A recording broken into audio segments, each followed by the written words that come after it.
सर्व बंधू भगिनी शोकाकुल, असं कधी वाटलं नव्हतं की हा दिवस पाहायला भेटेल आणि यावं लागेल.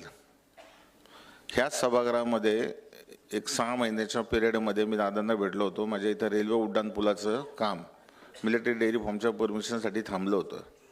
प्रोव्हिजनल एनओसी त्यांची राहिली होती. दादा मला म्हणले की गाडीत बस संदीप, आणि त्यांनी त्यांच्या पीएला सांगितलं की हे पत्र संदीपचं घे आणि उद्या वैष्णवांना साहेबांना फोन करायचा आहे, ते काम करून द्यायचं आहे. आणि प्रोव्हिजनल एनओसी लगेच त्यांनी दुसऱ्या दिवशी मला घेऊन दिली. दादाबद्दल इथं सर्व लोकांनी सांगितलं, ऐकलंय, आणि दादांच्या कामाची पद्धत म्हणजे जे पोटात तेच ओटात, ते डोक्यात ठेवून कधी काय बोलत नव्हते किंवा करत नव्हते. माझा योग 1 महिना 1.25 महिन्याचा त्यांच्याबरोबर आलेला की मी प्रवेश केला, आणि त्याच्यानंतर संबंध 3-4 वेळा आले. त्याच्या अगोदर 3-4 वेळा आले होते. पण ती व्यक्ती मला पहिल्यापासून आवडायची, पण काही विषय असे होते की त्यामुळे मी तिथं जाऊ शकत नव्हतो किंवा त्या लोकांना त्या व्यक्तीला बोलवायचं होतं पण येत नव्हतं. पण नंतर योग आला. पण 1.25 महिन्याचा 1.5 महिन्याचा सहवास लाभला, पण तो चांगला. मी आज सर्व कार्यकर्त्यांना इथं राष्ट्रवादीची एक विनंती करतो की आता हे 37 जण आम्ही निवडून आलेलो आहोत, विरोधी पक्षात आहोत. ही महापालिका एक विश्वस्त म्हणून आपल्याला तिथं सांभाळायची. दादांनी आमची मीटिंग जेव्हा घेतली होती तेव्हा दादांनी तेच सांगितलं होतं की चुकीच्या कामाला प्रत्येकाने विरोध करा, विरोधासाठी विरोध करू नका. आणि दादा बोलताना पण बोलले की माझं या शहरावरती वैयक्तिक प्रेम आहे, पहिलं प्रेम आहे. मी इथं या शहरात ज्या वेळेला आलो 91ला, माझी जन्मभूमी जरी बारामती असली तरी कर्मभूमी ही पिंपरी चिंचवड शहर आहे, आणि ते मला सुधारायचं आहे. मला इथं भरपूर कामं करायची आहेत. म्हणजे इथं पाण्याचे विषय असतील, इथं ट्रॅफिकचे विषय असतील. त्यावेळेला त्यांनी म्हणले होते की बजेटमध्ये फक्त 2% तरतूद करायची आहे, मेट्रो फ्री करता येईल आणि बस फ्री करता येईल. त्यासाठी आम्ही विरोधी पक्षामध्ये असलो जरी आणि सत्ताधाऱ्यांना सांगून बाकीच्या गोष्टी करून दादांचं हे विषय जो त्यांनी त्यांच्या जाहीरनाम्यामध्ये दिलता तो करता येण्यासारखा आहे. महेश दादा, आपण मनावर जर घेतलं तर होईल बरं का, आणि होऊ शकतंय. आणि खरी जर दादांना श्रद्धांजली द्यायची असेल आता 37 आणि पुढच्या येणाऱ्या काळामध्ये खरोखर एक दिलाने जर सर्वांनी काम केलं तर राष्ट्रवादीची सत्ता इथं 100% येऊ शकते. दादांचं स्वप्न जे आहे ते साकार होऊ शकतं. हीच मी सर्व राष्ट्रवादीच्या कार्यकर्त्यांना आणि इथं जमलेल्या सगळे म्हणजे इतर पक्षातले जरी कार्यकर्ते असतील, नेते असतील, तेही दादांबरोबरच काम केलेले त्यांनी. म्हणजे ते काही वेगळे नाही आहेत, तेही दादांना मानणारच आहेत. आणि राजकारणामध्ये हेवे दावे बाकीच्या गोष्टी होतात, ते राजकारणाचा भाग आहे. पण माणूस गेले की वैर जातं, संपतं. अशा हिशोबाने आपण सर्वांनी काम करू आणि दादांना आज खऱ्या अर्थाने आपण श्रद्धांजली सर्व मिळून वाहतोय. आणि दादांचं पिंपरी चिंचवड शहरात एक चांगलं भव्यदिव्य स्मारक आपण सर्व मिळून उभं करू, हीच मी माझ्या वतीने भावपूर्ण श्रद्धांजली वाहतो. आणि दादा, खरंच ग्रेट होता, तुम्ही ग्रेट आहात. आदरणीय दादांना या ठिकाणी श्रद्धांजली वाहण्याची वेळ आपल्या सगळ्यांवरती आलेली आहे. अत्यंत दुःखद घटना, जी डोळ्याने बघत असताना असा अंत, असा मृत्यू कुठल्याही दुश्मनाचाही होऊ नये अशी प्रत्येकाला मनामध्ये एक भावना दाटून आली. दादांच्या बाबतीत सांगायला राष्ट्रवादी काँग्रेसच्या परिवाराने जे काही सांगितलं त्याच्यापेक्षा थोडं वेगळं माझ्याकडे आहे. कारण सुरुवातीपासनं त्यांच्या पक्षाच्या विरोधात काम करता करता आम्ही आमचं राजकारण केलं, आम्ही आमच्या राजकारणाची दिशा ठरवली. असे दादा, मी 1997ला पहिल्यांदा निवडून आले. त्यानंतर महानगरपालिकेमध्ये काम करत असताना रामकृष्ण मोरे सरांचं त्यावेळेस नेतृत्व होतं. दादाही होते, परंतु मोरे सरांचा जास्त पगडा महानगरपालिकेमध्ये होता. दादांचं त्यांचं तेवढं काही असं बरं आहे असं वाटत नसताना जेव्हा विधान परिषदेला मोरे सर उभे राहिले त्यावेळेस मात्र दादांचा फोन आला मी विरोधी पक्ष नेता होते, महानगरपालिकेत गटनेता म्हणून काम केले.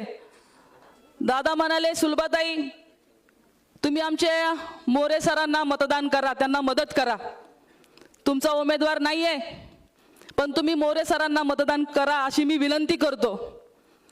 म्हणजे असा नेता ज्याचं जरी आपापसात पटत नसलं तरी त्याच्या पक्षावरती अत्यंत प्रेम होतं. पक्षासाठी तो खालच्यातल्या खालच्या थरातल्या कार्यकर्त्यांशी सुद्धा बोलायला मागे पुढे बघत नव्हता. असा नेता. आता महानगरपालिकेत काम करत असताना अनेक राष्ट्रवादी काँग्रेसच्या पदाधिकाऱ्यांबरोबर आमची तू मै व्हायची. मी हक्कानी मी सांगू इच्छिते, त्याचे साक्षीदार विलास शेठ या ठिकाणी बसलेत. प्रकाश रेवाळे महापौर असताना बचत गट महासंघाला मला आंबेडकर पुतळ्याच्या पाठीमागे जागा पाहिजे होती. त्यांनी ते थांबवलं, म्हणाले की माझा वॉर्ड आहे, तिथं करता येणार नाही. त्यावेळेस मी दादांना फोन केला, म्हटलं दादा हे बचत गटांचं काम आहे, तुमचा महापौर मला तिथं जागा देत नाही म्हणतात, मी पत्रकार परिषद घेऊन महापौरांची तक्रार करेल. त्यावेळेस दादांनी विलास शेठला फोन केला होता आणि सांगितलं बाबा त्या बाईला अडव. म्हणजे छोट्या छोट्या सुद्धा तक्रारीचं ती दखल घेत होते. प्रशांत शितोळेंनी एकदा बजेट सादर करत असताना विरोधकांचं सगळं बजेटच गायब केलं होतं, तुम्हाला सगळ्यांना आठवत असेल. त्यावेळेस दादांना तक्रार केली, दादांनी त्यांना त्या गोष्टीचा जाब विचारला, असं करता येणार नाही. कायम विरोधकांची स्पेस त्यांना देणारा, विरोधकांनाही मान सन्मान देणारा नेता हा कदाचित दुसरा होणे नाही. मी जास्त वेळ घेणार नाही, त्यांनी सांगितलंय सगळ्यांनाच बोलायचंय, पण मी या निमित्ताने एक सांगू इच्छिते. महेश दादा, मेल्यानंतर वैर संपण्यापेक्षा आपण जिवंतपणेच ते जर आपण सगळ्यांनी संपवलं तर ही फार मोठी आदरांजली दादांना असेल. तुम्ही आणि आम्ही सगळे हाडामासाचे एकाच आहोत. एकाच नेतृत्वाखाली एकाच ह्या महानगरपालिकेत काम करत असताना राष्ट्रवादी काँग्रेसकडे 36-37 असतील, आमच्याकडे 6 असतील, तुमच्याकडं माहिती नाही मला किती आहेत, पण तुमच्याकडे सगळ्यात जास्त आहेत. पण हे काम करत असताना या महानगरपालिकेत सगळ्यांचा संघर्ष बघितला तर कुणाचा संघर्ष कमी नाहीये. विकास कामं आपण हातात हात घालून करत असताना जसं संदीप बोलून गेला, मीही आज एक कार्यकर्ती म्हणून बोलते. प्रत्येकाला जायचंय, जाण्याची वेळ ठरलेली आहे. आदरणीय लक्ष्मण भाऊंनी सुद्धा आम्हाला विरोधकांची स्पेस दिली होती, त्यांनी सुद्धा आमची गाराणी नेहमी ऐकून घेतली होती. पण अशा प्रकारचं दुर्दैवानं असं होऊ नये की भविष्यामध्ये अशी वेळ यावी की आमची गाराणी ऐकणारे नेते आता नसावेत, असं होऊ नये. कारण जे आमच्या पक्षाचे नेते काम करतात ते दिल्लीमध्ये आहेत, मुंबईमध्ये आहेत, परंतु पिंपरी चिंचवड शहरामध्ये तुम्ही जी मंडळी आता आमच्यापेक्षा सिनियर म्हणून काम करताय, आम्ही अपेक्षेनं तुमच्या सगळ्यांकडे बघणार आहोत. यदा कदाचित भविष्यामध्ये आपल्या महानगरपालिकेत काम करत असताना तू मै होण्याची शक्यता आहे, परंतु आपण मोठेपणानं विरोधकांची स्पेस विरोधकांना पण द्यावी आणि भविष्यामध्ये संघर्ष होणार नाही अशा प्रकारचं काम करून सगळ्या पक्षांना ज्याच्या त्याच्या तोलामोलानं जर आपण मान सन्मान दिला तर ही खऱ्या अर्थानं दादांना सुद्धा भावपूर्ण श्रद्धांजली होईल असं मला वाटतं. मी माझ्या उबाळे कुटुंबियांच्या वतीनं, पिंपरी चिंचवड शहर शिवसेनेच्या वतीनं आणि त्याचबरोबर खासदार श्रीरंगाप्पा बारणे यांच्या वतीनं आदरणीय दादांना भावपूर्ण श्रद्धांजली अर्पण करते. इतकेच मला जाताना सरणावर कळले होते, मरणाने केली सुटका जगण्याने छळले होते.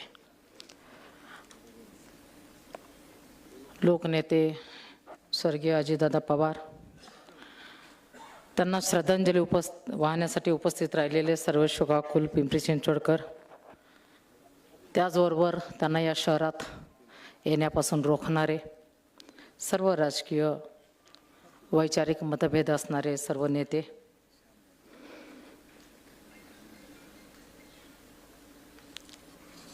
काय बोलावं कसं बोलावं कळत नाही.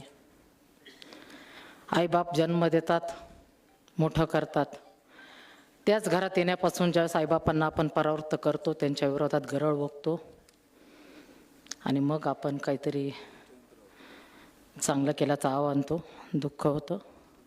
म्हणून सुलभाताई, तुम्ही ज्या बोललात की जिवंतपणी तुम्ही ह्या सगळे संपवायला पाहिजे होतं, तुमच्या मताशी मी 100% सहमत आहे. अत्यंत वेदना झालेल्या आहेत दादा गेल्याने. माझा आणि सुलभाताईंचा असेल, आशाताई शेंडग्यांचा असेल, सारंग कामतेकरांचा असेल, आमची दादांच्या बरोबर आम्ही शिवसेनेतनं सुरुवात केलेले कार्यकर्ते, बोटावर मोजण्या इतके असणारे आम्ही लोक निवडून येत होतो. मला चांगलं आठवतं की मंगलाताई नेहमी म्हणायच्या की किती लोक आहेत तेवढीच वेळ द्या, आणि त्या मोठेपणाची मी स्वतः साक्षीदार आहे राष्ट्रवादीच्या. जर राष्ट्रवादी सत्तेत नसती तर ही सीमा साळवे घडलीच नसती. अजितदादा लोकनेते नसते, या शहराचे पालकमंत्री नसते, तर सीमा साळवे घडली नसती.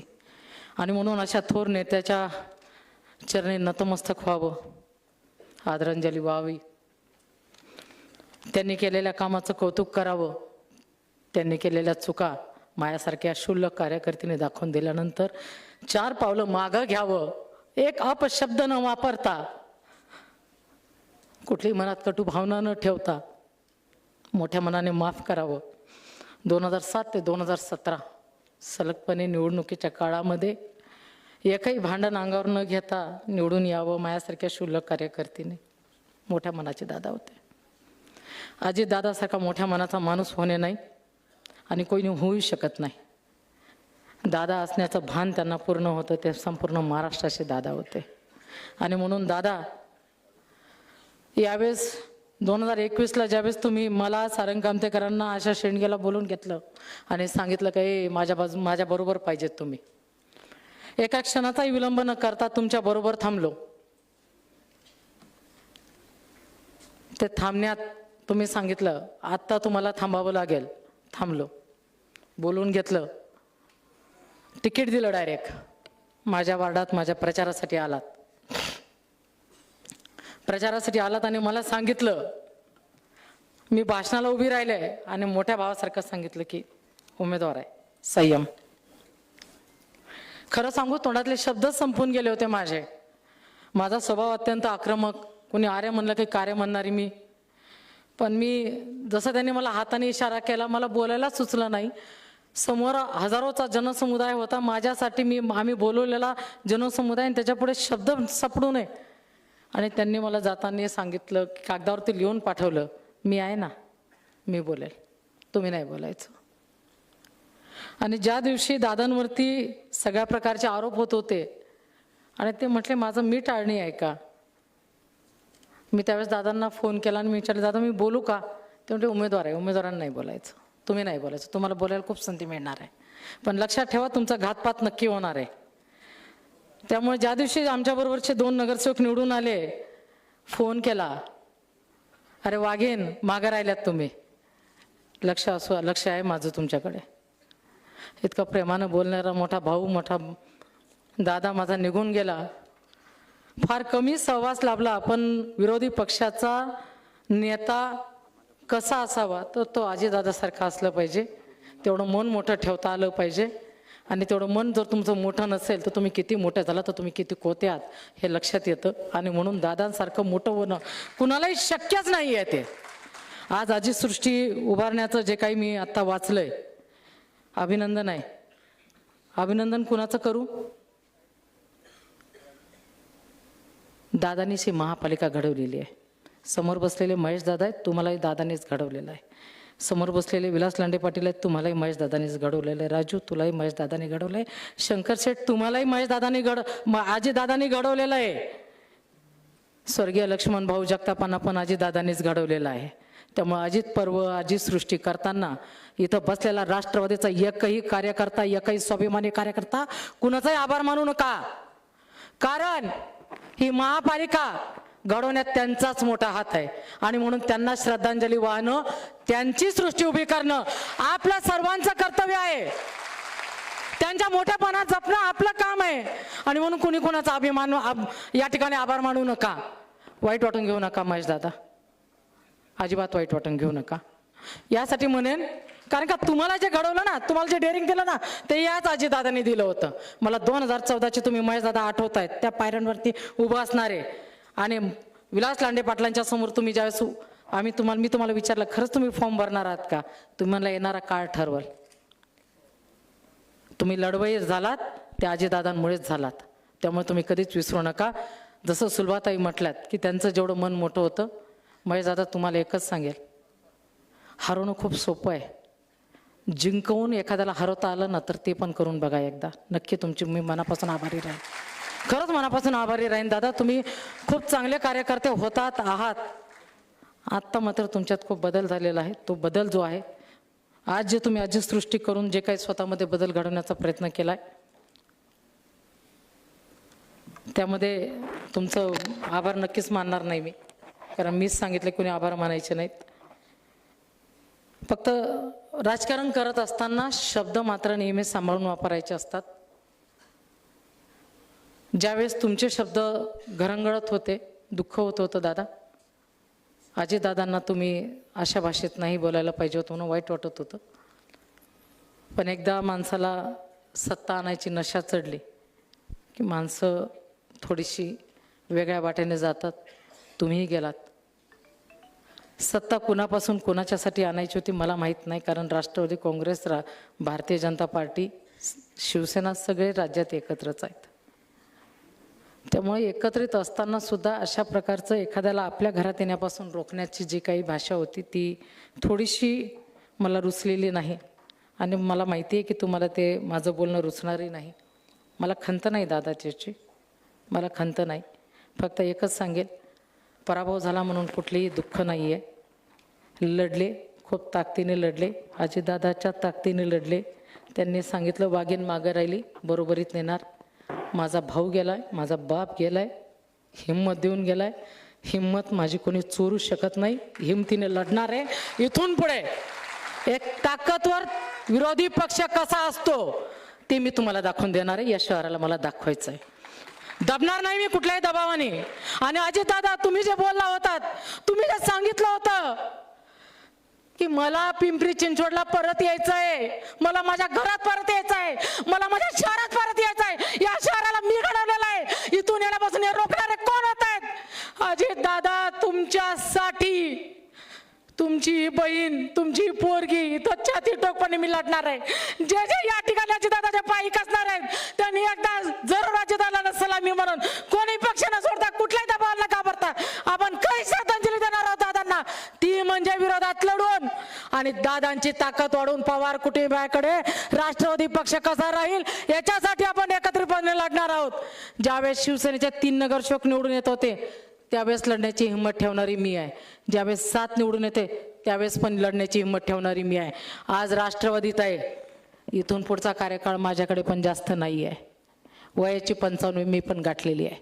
पण लढायची हिमतीसाठी वय मॅटर करत नाही, ते अजितदादांनी दाखवून दिलेलं आहे. आणि म्हणून सांगते, लढवय्या कार्यकर्ते लढवय्याच राहणार. कुणी हलक्यात घेण्याचं काही कारण नाही.